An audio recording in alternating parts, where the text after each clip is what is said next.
Bagyong Tino bumagsak sa kategoryang typhoon, lumalakas at papalapit sa Visayas, Caraga area.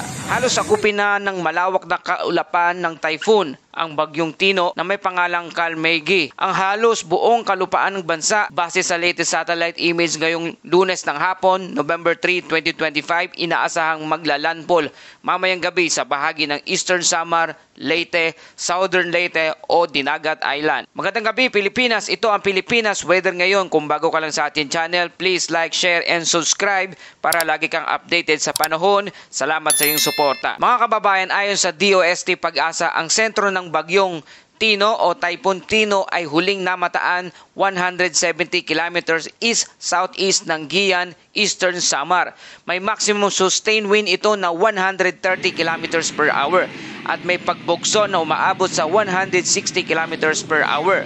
Kumikilos ito pa westward sa bilis na 20 kilometers per hour. Ang typhoon force winds nito ay umaabot hanggang 300 kilometers mula sa sentro. At dahil sa lakas, nakataas pa rin ang tropical cyclone wind signal effect. Signal number 4 pa rin na mayroong typhoon force wind na may banta ng malalakas na hangin at panganib sa buhay at ari-arian sa Eastern Samar, Guian, Southern Leyte at iba pang bahagi ng Leyte, Camotes Island, Dinagat Island, Siargao at bukas Grande Island at kasama ang Hilagang Bohol. Signal number 3 naman, storm force wind, apektado ang Southern Samar, Central at Northern Cebu kasama ang Cebu City, Mandaue, Lapu-Lapu, Bantayan Island.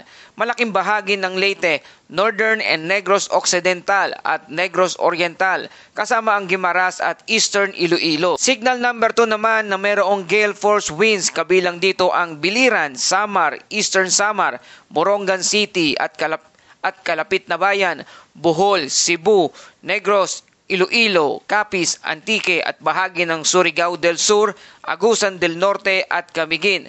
Habang signal number 1 naman na mayroong strong winds, apektado ang Southern Luzon, Albay, Sorsogon, Romblon, Occidental at Oriental Mindoro, Marinduque, Palawan, Masbate, Northern Samar at ilang bahagi ng Northern Mindanao. Mga kababayan, sa ngayon malalakas na ulan at bugso ng hangin ang nararanasan ngayon sa Eastern Visayas at Caraga region, habang unti-unti na ring nararamdaman ang mga outer rain bands sa Central Visayas at Northern Mindanao. Sa Lapu-Lapu City, kaninang umaga nagsimula ng magtali ng bubong ang mga residente sa Sitio Banago, Barangay Kauoy, Ulango Island bilang paghahanda sa pananalasa ng bagyo.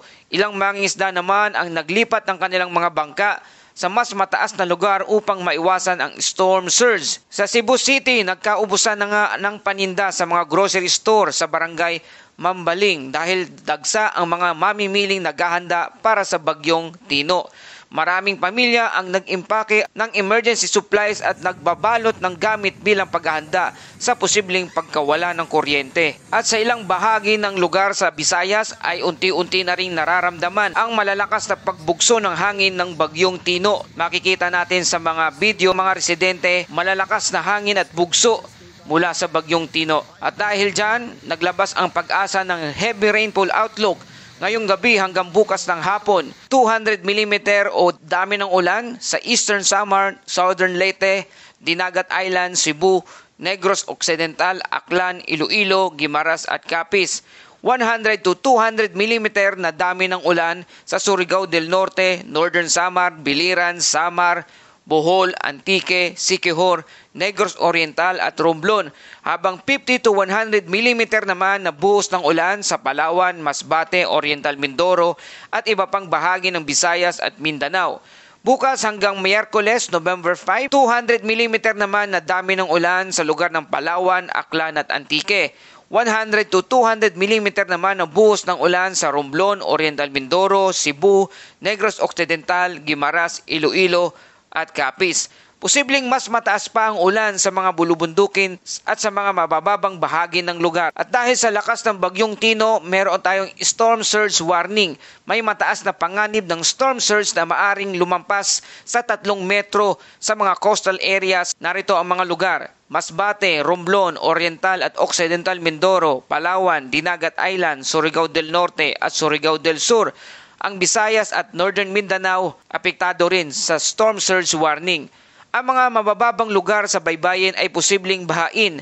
matabunan ng alon lalo na kapag kasabay ng high tide. At para sa ating sea condition, very rough to high seas, Eastern Samar up to 9 meters ang taas ng dagat. Sa Dinagat Island up to 7 meters naman ang taas ng dagat.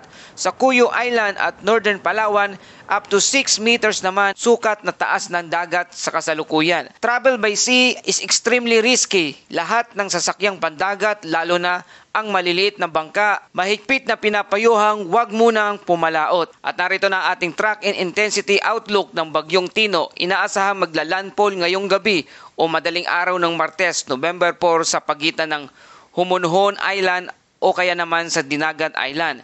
Tatawid ito sa Leyte o Southern Leyte at dadaan sa Visayas at Northern Palawan bago lumabas ng Philippine Area of Responsibility o PAR sa Huwebes ng umaga, November 6. Posibleng umabot sa 155 km per hour bago ang landfall at bahagyang hihina habang tinatahak naman ang kalupaan. At narito ang ating safety reminders, paalala sa ating mga kababayan. Sumunod sa mga abiso ng lokal na pamahalaan o local government units. Ihanda ang emergency go bag, tubig, gamot, flashlight o dokumento. I-unplug ang mga appliances at i-secure ang bubong at mga gamit sa labas. Iwasan muna ang pagbiyahe sa dagat o kaya naman sa bundok. Manatili sa ligtas na lugar habang dumadaan ang bagyo. At para sa ating Bible verse of the day mula sa Isaiah 41 verse 10, huwag kang matakot sapagkat ako'y kasama mo. Huwag kang mangamba sapagkat ako ang iyong Diyos. Palalakasin kita, tutulungan kita at aalalayan ng aking matuwid na kamay. Mga kababayan, paalala sa gitna ng unos, manatili tayong kalmado at magtiwala sa Diyos. Ang paghahanda ay hindi pagkatakot. Ito ay karunungan. At yan po ating kabuang ulat. Panahon ngayong gabi sa kabuuan, ang Typhoon Tino o may international name na Kalmegi ay bahagyang lumakas habang papalapit sa Eastern Visayas at Caraga. Taglay nito ang hangin na 130 km per hour at may pagbugso na umaabot sa 160 km per hour. Kumikilos pakaluran sa bilis na 20 km per hour.